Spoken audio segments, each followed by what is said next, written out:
বর্ধমান পূর্ব লোকসভায় বিজেপি প্রার্থী অসীম সরকারের সমর্থনে রয়না সভা থেকে বিস্ফোরক দাবি করলেন শুভেন্দু অধিকারী।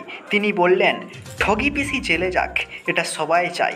দেখুন সেই ভিডিও। তৃণমূলের পক্ষ থেকে তাদের মালিক মমতা ব্যানার্জি আজকেও একটু আগে কোন সভায়, এর আগে তো স শুনেছি, ব শুনেছি, আজকে ল শুনলাম। এত কুৎসিত ভাষায় এই মুখ্যমন্ত্রী ভাষণ দেন এবং কুৎসিত ভাষায় আক্রমণ করেন দেশের প্রধানমন্ত্রীকে, ভাবতে পারবেন না। আমি একটু আগেই একটা চ্যানেলের খবর দেখছিলাম, ইন্টারিম জামিনে মুক্তি পাওয়া মাননীয় মদ কেলেঙ্কারিতে যুক্ত অরবিন্দ কেজরিওয়াল, তাকে 1 জুন 15-20 দিনের জন্য মহামান্য সুপ্রিম কোর্ট অন্তর্বর্তী জামিন দিয়েছে, যাতে গণতন্ত্রের উৎসবে অংশগ্রহণ করে। তিনি একটু আগে বলছিলেন, বিজেপি যদি ক্ষমতায় আসে তাহলে মমতা ব্যানার্জিও জেলে যাবে। আমি উনার মুখে ফুলচন্দন পড়ুক, গোটা বাংলা তাই চাইছে, তাই তো? তাই চাইছেন তো আপনারা?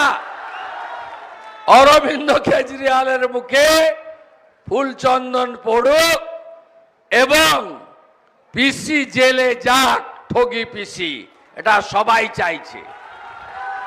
কারণ এই পিসির লোকেরা কি খায়নি আপনি বলুন?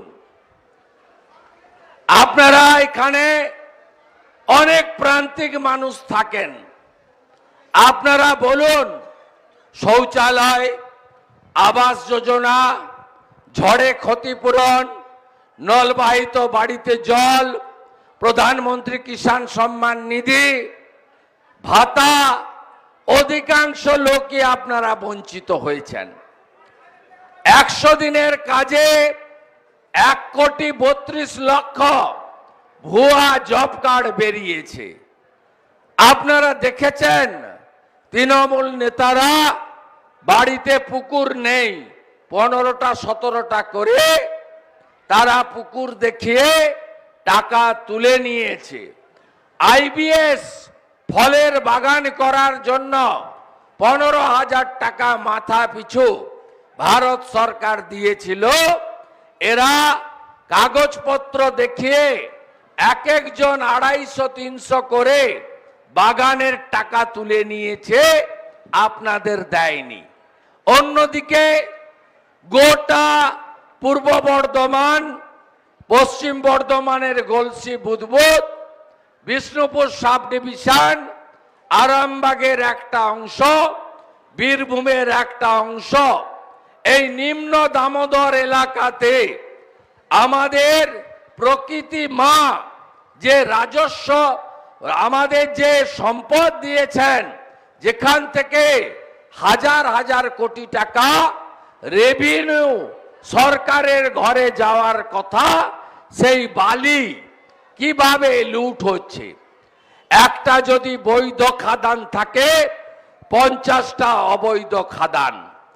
বালি নদীগুলোর গতিপথ সব জায়গায় কেটে কুটে তছনছ করে দিয়েছে, কোথাও নদীর অস্তিত্ব নেই।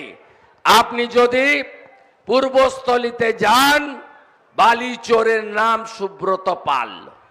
আপনি যদি ভাতারে যান, বালি চোরের নাম অশোক হাজরা। আপনি যদি আউসগ্রাম, কেতুগ্রামের দিকে যান, মঙ্গলকোটের দিকে, তৃণমূলের ব্লক সভাপতি লালন, তিনি হলেন বালি মাফিয়া। এই বামাকে মমতা ব্যানার্জির পুলিশ NDPS এর কেস দিয়ে 2.5 বছর জেলে রেখেছিল। তারপরে বামার সঙ্গে চুক্তি করে 21-এর ভোটের আগে তাকে বের করে এই এলাকায় বালি তোলার পূর্ণ দায়িত্ব তাকে দিয়েছে। উনি মাল তোলেন, পুলিশ ভাগ পায়, আর 75 ভাগ টাকা কলকাতায় ভাইপোর বাড়িতে যায়। শুভেন্দু অধিকারী এই জনসভা থেকে প্রত্যেকটি ইস্যুকে তুলে ধরলেন এবং তথ্য দিয়ে বিশ্লেষণ করলেন। শুভেন্দু অধিকারী আর জনপ্রিয়তার শীর্ষে পৌঁছে গেছে বিরোধীর রাজনীতিতে। আপনাদের কি মনে হয়? আপনারা কমেন্ট বক্সে জানাবেন। একটা কথা আমাদের সকলকে মানতে হবে, শুভেন্দু অধিকারী আর জনপ্রিয়তার শীর্ষে যেখানেই যাচ্ছে সেখানেই সভা ভরে যাচ্ছে এবং শুভেন্দু অধিকারী যে ভবিষ্যৎ রাজনৈতিকভাবে অনেকটা এগিয়ে গেলেন বলার অপেক্ষা রাখে না। শুভেন্দু অধিকারী আজ জনপ্রিয়তার শীর্ষে, এটা আমাদের সকলকে মেনে নিতে হবে। আপনাদের কি মনে হয়? আপনারা কমেন্ট বক্সে কমেন্ট করে জানাবেন।